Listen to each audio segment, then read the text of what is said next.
بسم اللہ الرحمن الرحیم۔ پاک ہے وہ ذات جو اپنے بندے کو راتوں رات لے گیا مسجد الحرام سے مسجد اقصیٰ تک، جس کے ارد گرد ہم نے برکت رکھی کہ ہم اسے اپنی عظیم نشانیاں دکھائیں۔ بے شک وہ سنتا دیکھتا ہے۔ اس آیت کے اندر دیکھیں، سب سے پہلے آیت شروع ہو رہی ہے سبحان الذی، یعنی کہ پاک ہے وہ ذات، قادر ہے ہر چیز کے اوپر، اللہ تعالیٰ کی ذات، کہ وہ انسان کو کہیں سے کہیں لے جائے، مطلب وہ آپ کے ہر ارادے کے اوپر قادر مطلق ہے۔ بحیثیت انسان جو کام ہم نہیں کر سکتے، اللہ تعالیٰ ہر اس چیز کو کرنے کے لیے قادر ہے، اللہ معجزات کرنے کے لیے قادر ہے۔ تو سب سے پہلے تو اس آیت سے جو ہمیں سبق ملتا ہے وہ اس یقین کا سبق ملتا ہے کہ ہمیں اللہ تعالیٰ پر وہ یقین قائم رکھنا ہے۔ ہم دعا اللہ ہی سے مانگیں اور اس چیز کا یقین رکھیں کہ وہ معجزے کر سکتا ہے، اس یقین کی طرف آنا۔ پھر آپ صلی اللہ علیہ وسلم کا جو معراج کا واقعہ ہے وہ معجزے سے کم نہیں ہے، انسانی عقل اس کو تسلیم کر ہی نہیں سکتی ہے کہ انسانی طور پہ یہ کر سکتا ہے کوئی کہ ایک ہی رات میں مسجد الحرام سے مسجد الاقصیٰ بندہ چلا جائے، پھر وہاں سے ساری جنتوں کے سیر کر کے آ جائے، دوزخ، جنت، آسمان، مطلب ہر چیز کا مشاہدہ کر کے آ جائے۔ تو یہ صرف اللہ تعالیٰ کی ذات ہے نا، جو اپنے پیارے حبیب کو جس نے بلایا خود، یہ نہیں کہ آپ صلی اللہ علیہ وسلم کے ہیں، اللہ تعالیٰ نے خود بلایا ہے ان کو کہ آئیں مشاہدہ کریں۔ اللہ نے مشاہدہ کروایا ہے زندگی کے بعد کی دنیا کا، اور ان مشاہدات کی گواہی آپ صلی اللہ علیہ وسلم نے ہمیں بتایا، اب ہم نے اس کی گواہی دینی ہے، کیونکہ ہم یقین رکھتے ہیں اللہ پر، اس کے رسول پر، اس کی کتاب پر۔ تو انسان کا یقین اس ذات پر پختہ ہونا چاہیے کہ وہ قادر مطلق ہے، وہ سب کچھ کر سکتا ہے، اور اس کی وجہ سے ہم اس کے نبی پر یقین رکھتے ہیں کہ وہ جو کہہ رہا ہے وہ ٹھیک کہہ رہا ہے، اور اس کی گواہی کہ اس کا نبی ٹھیک کہہ رہا ہے یہ اللہ تعالیٰ نے اپنے قرآن پاک میں دی کہ میرا نبی ٹھیک کہہ رہا ہے۔ واقعی راتوں رات وہ گئے تھے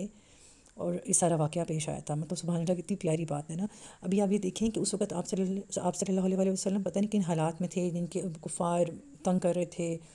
کیا مینٹل سٹیٹ ہوگی، کتنا وہ سٹینڈ بائی ہوئے تھے، کتنا مطلب انہوں نے اپنے آپ کو اتنی مشکل سچویشن کے اندر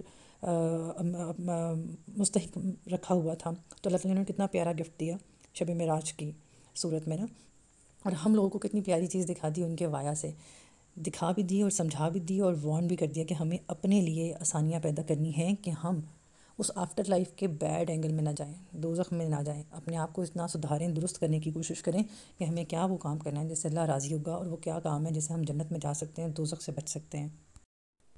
اور ہمارا بھی یقین حضرت ابوبکر رضی اللہ عنہ کی طرح ہی پختہ ہونا چاہیے، بالکل انشیکیبل بلیف کہ واقعی آپ صلی اللہ علیہ وسلم معراج پر گئے تھے بس، اور ہم اس چیز پہ یقین رکھتے ہیں کیونکہ آپ صلی اللہ علیہ وسلم نے ہمیں بتایا ہے،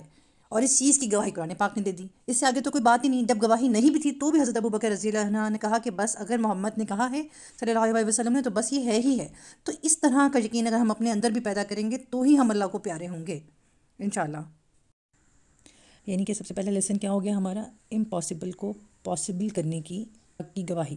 ٹھیک ہے۔ پھر ہم نے مطلب ہم غیب پہ ایمان لے کے آئے، اللہ تعالیٰ کو قادر مطلق مانا کہ وہ رب ہے، پھر غیب پر ایمان لائے وایا آپ صلی اللہ علیہ وسلم، تبھی تو ان کو ڈیوائن پروفٹ کہتے ہیں کہ آپ صلی اللہ علیہ وسلم نے دنیا بھی دیکھی، دنیا کے پچھلے ماضی کے سارے معاملات اللہ نے ان کو مشاہدہ کروائے، آنے والی زندگی، آنے والی لائف آفٹر ڈیتھ کے معاملات مشاہدہ کروائے، وہ سارے مشاہدات آیت میں سے طرح آ رہے نا کہ اللہ تعالیٰ نے ان کو اپنی نشانیاں دکھائیں۔ دیکھیں کتنی پیاری بات ہے، ایک وہ میٹنگ ہے جو کہ اللہ تعالیٰ جو کہ انسان اللہ تعالیٰ سے کرنا چاہتا ہے، اور ایک وہ میٹنگ ہے جو اللہ تعالیٰ انسان سے کرنا چاہتا ہے، اور انسان بھی کیسا، اب جیسا، اب مطلب سرونٹ آف اللہ آلمائٹی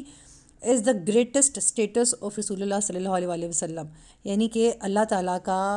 خادم ہونا، نوکر ہونا کتنا بڑا رتبہ ہے، اور اس رتبے کے اوپر اپنے محبوب کو اللہ پاک نے بٹھایا ہے۔ اور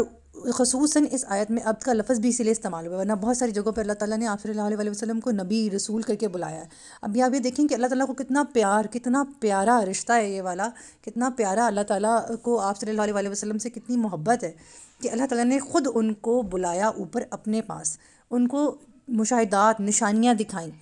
پھر ان کے سفر میں مسجد الحرام سے مسجد الاقصیٰ کے جو سفر میں جو ان کے پوائنٹس تھے جہاں پہ وہ رکے، مطلب وہ سب چیزیں دکھائیں، وہ پچھلے زمانے، گزرے ہوئے زمانے کی نشانیاں دکھائیں۔ پھر اور آپ صلی اللہ علیہ وسلم کی بھی اللہ تعالیٰ کے ساتھ عبادت کا وہ لیول دیکھیں کہ اس قدر عاجزی، اور اس عاجزی کے مقام میں بھی ٹاپ، اور ہم لوگوں کو اس سے یہ سیکھنا ہے کہ ہمیں جب اللہ کی عبادت کرنی ہے تو ہماری عبادت میں کتنا عاجزانہ پن ہونا چاہیے. ہمیں ہر چیز توکل اللہ کرنی چاہیے. ہمیں اللہ تعالیٰ سے دعا مانگنی چاہیے. ہم اللہ تعالیٰ کے اوپر اپنے سارے مشکل سے مشکل معاملات اللہ کے ذمہ لگائیں اور اس کے بعد ہمیں ریلیکس ہو جانا چاہیے کہ اللہ خود ہی سنبھال لے گا ان سارے معاملات کا. اس قدر اپنی عبادت کو پیور پاک کرنے کی ہم سب لوگوں کو ضرورت ہے. آیت میں آتے ہے کہ اللہ تعالیٰ نے مسجد اقصیٰ کے ارد گرد کی جگہ پہ برکت دے رکھی ہے. اب یہ برکت دینی اور دنیاوی دونوں راستوں سے ہے. اب جو دنیاوی راستہ دنیاوی بات وہ کیا ہے؟ اب یہ دیکھیں کہ اس کے ارد گرد اللہ پاک نے بہت زیادہ مطلب نہریں، زرخیزی، گرینری رکھی ہوئی ہے. مطلب بہت برکت ہے، پھل پھول. اور ابھی آپ اسی طرح تھوڑا سا کمپیریزن کریں کہ مکہ مکرمہ میں اللہ پاک نے دیکھیں وہ اتنی فرٹائل نہیں ہے، وہ ڈرائی لینڈ ہے، بیرن لینڈ ہے.